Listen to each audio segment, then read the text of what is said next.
발제문에 대해서 감상을 좀 말씀을 드리면 먼저 그 두 발제자 모두 과도한 불평등이 효율성을 떨어뜨리고 경제 성장을 좀 저해한다 이런 그 전제를 하신 것 같습니다. 그래서 우리나라가 현재 상황이 이런 이제 과도한 불평등을 경계해야 하는 어떤 시점에 왔다라고 이렇게 견해를 가지고 계신 것으로 보였습니다. 제 감상이고요. 제가 발제문을 읽었을 때 감상입니다. 특히 두 분 모두 자산 불평등, 특히 부동산 시장에서의 불평등을 핵심적인 문제라고 인식하고 있는 것으로 보입니다. 또 흥미롭게도 그 두 분 발제문 모두 세대 간 불평등 혹은 불평등이 세대 간 이전되는 문제, 요즘 이제 부의 대물림이라고 하는 그런 것을 핵심 문제로 보고 있는 것 같습니다. 그래서 이것에 대한 대응으로 이윤수 교수님 같은 경우에는 구체적인 정책, LTV 규제라든가 이런 문제들을 지적을 하셨고, 신관호 교수님은 좀 전반적인 사회 개혁 아젠다, 특히 교육이나 노동 쪽에서의 개혁과 사회 안전망 확충 이렇게 그 제시를 해주신 것 같습니다. 조금 그 한 걸음 좀 뒤로 가서 불평등에 대해서 그 질문을 좀 던지고 싶은데요. 아마 토론자분들은 그 제가 또 토론문 세 분의 토론문을 들으면서 토론문에 대한 감상을 얘기하자면은 토론자분들은 불평등 문제에 대해서 조금 더 좀 냉철하게 보자라고 하시는 그런 의견들이 많았던 것 같아요. 그게 데이터의 문제이기도 하고 그 해석의 문제이기도 한 것 같고요. 저 역시도 약간 이제 그런 그 느낌을 가지고 그 토론문을 좀 준비를 했는데요. 그래서 조금 더 그 우리가 이게 과연 불평등이 경제 성장을 저해시키고 효율성을 떨어뜨리는 그런 순간에 왔는가, 우리가 이런 거에 대해서 조금 더 연구가 필요하지 않을까 이런 생각이 듭니다. 그 많은 발제에서 나왔지만 이제 우리나라 과거에 보면은 경제 성장이 될 때 불평등이 줄어드는 시기도 있었고, 또 경제 성장이 활발하게 될 때 불평등이 조금 올라갈 때가 있었습니다. 저는 이제 노동경제학을 하기 때문에 이 노동시장에서의 불평등은 그 기술에 대한 숙련에 대한 그 보상이 커지면은 사실 임금의 불평등은 커질 수밖에 없습니다. 그래서 90년대에 그 우리가 불평등이 많이 늘어났던 것은 우리가 중국하고 무역을 시작하면서 그 중국하고 무역을 시작하면서 중국 쪽에서 이제 싼 노동력, 우리 쪽에서는 사실 고급 노동력 쪽을 그 담당하는 식으로 약간 그 노동 분업이, 국제 노동 분업이 그렇게 이루어지면서 우리나라에서는 굉장히 스킬드 레이버에 대한 디맨드가 많이 올라간 결과로 나타난 것이라고 좀 보고 있거든요. 그래서 불평등하고 경제성장 관계가 상당히 복잡하고, 반드시 이게 한쪽 방향이 좋고 한쪽 방향이 나쁘다 이렇게 말을 하기는 굉장히 어려운 단계인 것 같습니다. 그래서 실제로 선행 연구들을 보더라도 결과들이 상당히 믹스가 돼 있고, 그 얘기는 곧 우리가 뭔가 분석해서 이 두 변수 사이에 어떤 매개 변수들이 굉장히 많은데 그 변수들을 고려하느냐 하지 않느냐에 따라서 결과가 다르게 나오는 것 같습니다. 저는 이것을 이제 불평등하고 경제성장 관계를 상당히 정치적인 문제고 제도적인 문제라고 생각을 합니다. 그래서 예를 들면 불평등이 이루어졌을 때 그것이 고소득층의 지대추구 행위로 이루어진다면은 그 지대추구 행위로 인해서 효율성이 떨어지고 그것이 경제성장을 저해시키는 방향으로 나갈 것이다. 그러니까 이 지대추구 행위라는 것은 굉장히 정치적인 그로 이해를 해야 되고 제도적인 것으로 이해를 해야 될 것 같습니다. 또 불안정한 자본시장이 있을 경우에 불평등이 경제성장을 저해시키는 방향으로 갈 수도 있을 것 같고요. 또 이윤수 교수님이 발제하신 거에 보면은 사실 정책 실패가 굉장히 큰 것 같습니다. 자산시장에서의 어떤 자산시장에서의 불평등이 문제가 나타난 것이, 또 그것이 감성적인 그 부분으로 이루어진 것은 그 정책 실패가 굉장히 컸고, 그게 세대를 가르면서 결국 이렇게 나타난 문제가 아닌가 이런 생각이 듭니다. 그래서 이게 정치적인 문제고 제도적인 문제이기 때문에 불평등 문제는 항상 공정성 문제가 같이 따라오게 돼 있고, 그래서 이것을 다시 뒤집어서 생각을 해보면은 정치적으로 볼 때 굉장히 취약한 주제입니다. 정치적으로 이것이 그 이용을 될 수 있는 굉장히 취약한 주제라고 저는 생각을 합니다. 그래서 불평등 문제라는 것은 조금 그래서 다르게 좀 구체적으로 우리가 보자. 이 불평등이라는 것은 격차를 보는 거기 때문에 이 격차 자체로는 사실은 말해주고 있는 바가 없거든요. 그래서 이거를 좀 더 저는 구체적으로 보고 싶습니다. 그래서 그냥 좀 더 전통적인 문제로 저는 가난의 문제라고 좀 생각을 합니다. 우리가 가지고 있는 불평등의 문제를 좀 가난의 문제로 좀 더 한정을 해서 이 문제부터 풀어나가기 시작하자 이런 생각을 하고 있습니다.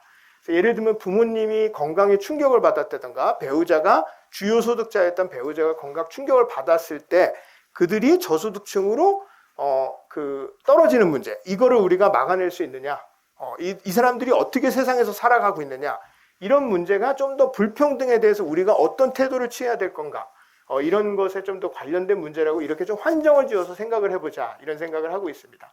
또 하나는 이 필요에 대한 좀 고려를 같이 하자 이렇게 생각을 하고 있습니다. 소득 자체만 볼 게 아니라 그 사람이 얼마만큼의 소득을 필요로 하는 것인가에 대해서 같이 고려를 해서 불평등 문제에 접근을 해야 될 것 같습니다. 그래서 제가 그 질문을 하는 것 중에서 하나가 연소득 2천만 원의 1인 노인 가구하고 연소득 5천만 원의 부모 플러스 자녀의 3인 가구를 비교했을 때 어떤 가구가 더 후생적으로 나은 지금 상태에 있느냐, 경제적으로 나은 상태에 있느냐 이런 질문을 제가 학생들한테 하는데요. 이것을 그냥 단순히 소득을 놓고 보는 문제가 아니고 그 가구원을 조정하는 문제도 조정하는 문제에 있어서 제 생각에 웰페어를 반드시 생각하고 해야지만 이 질문에 대해서 답을 할 수 있을 것 같습니다. 그게 우리가 70년 전 정도에 가구 균등화 척도에 대한 연구를 할 때 사실은 가구 균등화 척도를 얘기할 때는 정확하게 웰페어를 비교하려고 했었거든요, 처음에. 그래서 그런 고민이 들어가 있는 문제고 그 고민이 저는 아직도 살아 있어야 된다라고 이제 생각을 하고 있습니다. 노동경제학자이기 때문에 마지막으로 한 가지만 이제 노동시장에 대해서 저를 초대해 주신 이유가 아마 노동시장에 대해서 조금 첨가를 해달라는 그 말씀이신 것 같아서 그 노동시장에 대해서 한 가지만 제가 말씀을 드리겠습니다. 오늘 그 얘기가 나왔지만 비정규직 문제가 있는데 비정규직은 IMF가 우리에게 남겨준 그 IMF 위기가 남겨준 우리한테 큰 유산입니다.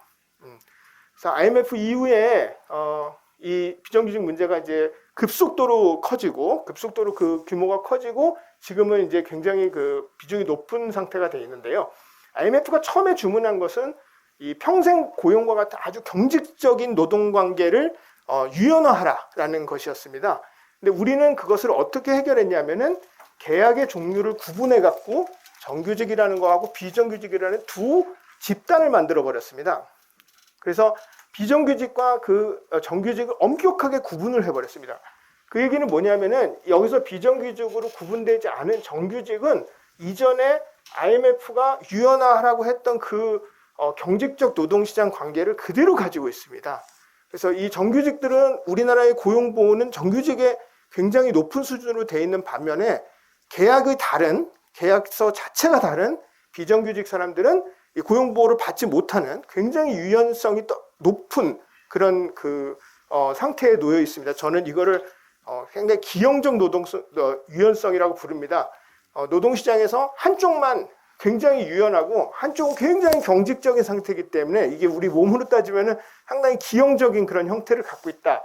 이렇게 생각해서 저는 기형적인 유연성이라고 부르는데 그 문제가 계속 지적이 되니까 2007년에 비정규직 보호법이라는 걸 또 우리가 만들었습니다. 근데 그거는 비정규직의 사용의 비용을 굉장히 높이는 그런 정책입니다. 근데 그러니까 비싸니까 사용하지 말라는 거거든요. 비싸게 만들어서 사용하지 말라는 건데 기업은 어차피 유연성이 필요하기 때문에 기업은 유연성을 확보하기 위해서는 계속해서 어떤 비효율적인 차선책 그리고 차차선책을 계속 사용할 수밖에 없게 됩니다. 그래서 이 문제가 풀린 게 아니고 정규직하고 비정규직의 어떤 그 집단이 나뉘는 문제가 해결된 게 아니고 비용만 더 커지는 그런 상태가 되고 있습니다. 그래서 제가 최근에 약간